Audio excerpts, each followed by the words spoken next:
These are process field notes. A friend and I were messaging about AI. We were messaging about careers, the future of creative work, whether any of it would still matter in 5 years. You know, the usual loop, half excitement, half dread, the kind of conversation you have with a friend who thinks the way you do. We were riffing, building castles, tearing them down, building new ones. And then he told me about his family. Health stuff, serious. The kind that arrives without warning and rearranges everything in a single sentence. 1 minute we're debating prompt engineering, and the next he's telling me something that makes all of it, every bit of it, disappear. And I just sat there thinking, none of this matters. Where the sun shines like sugar, there's no sting from the honeybee. Gonna fly away. Not in the nihilistic way, not the shrug, the opposite. I've been turning to this phrase for a while now. It doesn't matter. 3 words that sound like surrender, but might actually be the most liberating thing you can say out loud.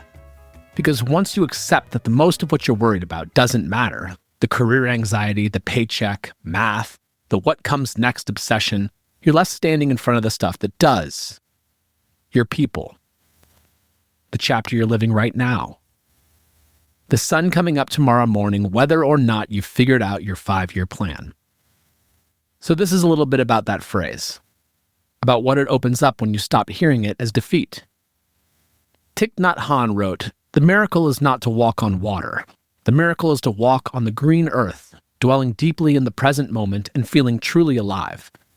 He wasn't being poetic for the sake of it. He was making an argument that presence isn't passive.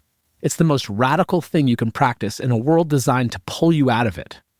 We are, by almost every measure, more pulled out of it than any generation before us. There are studies now, and they're jarring, showing that Gen Z is the first generation in over 120 years to score lower on intelligence metrics than the generation before it. The first time since the 1800s that line didn't go up. A century and a quarter of generational gains reversed. Not because they're less capable, but because conditions changed. The inputs changed. The intention changed. Jane Iredell wrote about this in How to Do Nothing. Her argument is simple and devastating. The attention economy doesn't need you to fail. It just needs you to be still.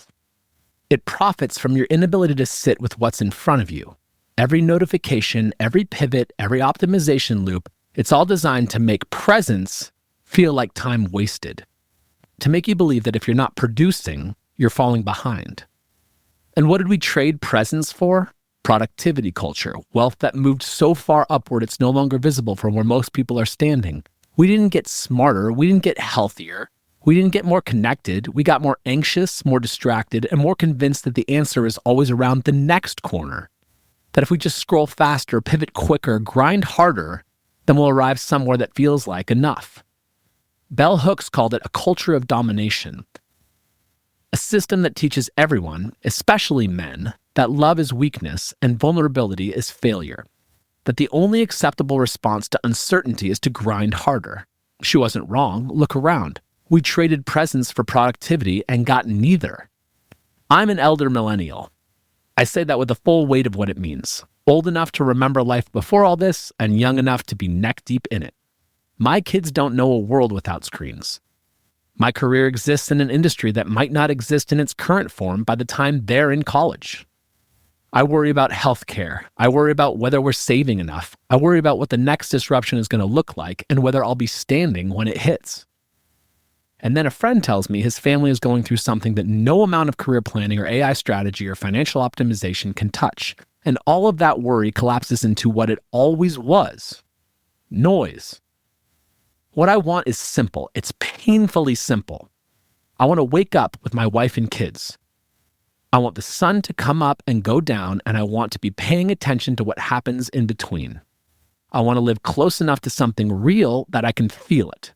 Not off-grid as escapism, off-grid as the point, the actual point of being alive. Khalil Gibran wrote that your children are not your children. They are the sons and daughters of life's longing for itself.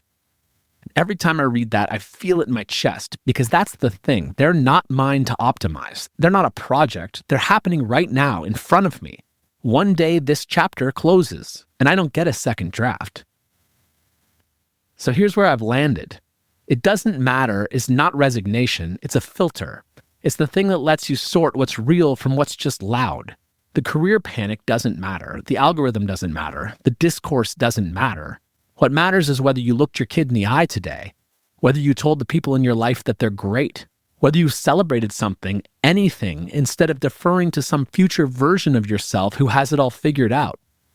Audre Lorde wrote that caring for yourself is not self-indulgence, it's self-preservation. And that is an act of political warfare.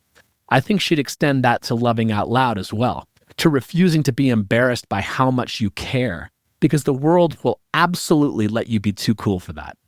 It will let you stay guarded and productive and optimized right up until the moment something shakes you awake and you realize you were never really here. Love deeply without fear of cringe, without self-doubt standing in the doorway.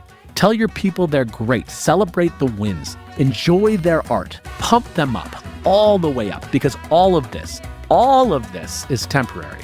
And the only thing that you get to keep is whether or not you were present for it.